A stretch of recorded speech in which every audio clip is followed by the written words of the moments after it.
this is the relationship that could have happened. Brooke Shields could have been a Kennedy. Here's the story.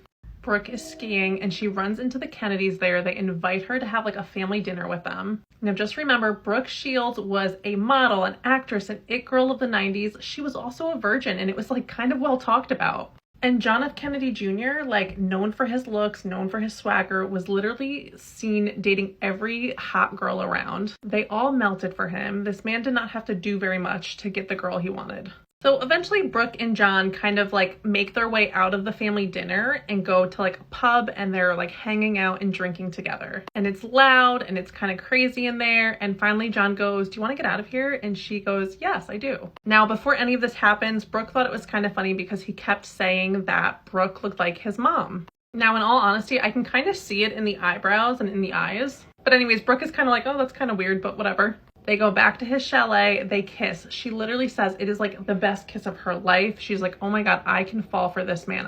I think I could be in love with him." She even reminisces back to when her mom used to tell her as a kid, like, "You're going to marry that guy." They would see him on the TV and be like, "You're going to marry John F. Kennedy Jr." So she's like, wait, I can't let this go any further. Like in her own head, she's like, if I'm in love with him, I can't sleep with him, because what if he just ignores me tomorrow and like I never hear from him again? Like, it would break my heart. I'm too invested in this. So she says she's gonna call it a night, and he is like, oh, okay, and like isn't clearly very happy about it, because he doesn't even walk her downstairs to go get a taxi. She goes and calls a taxi herself.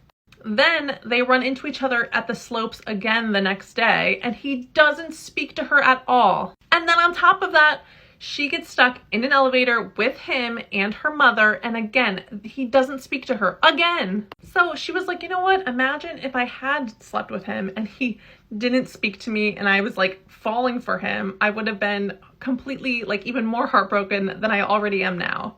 I mean, does it surprise me that JFK Jr. probably had kind of his like moment of being a player back in the day? No, not really. She shares this whole story on Howard Stern. It's epic. Go watch it. I loved hearing it from her perspective.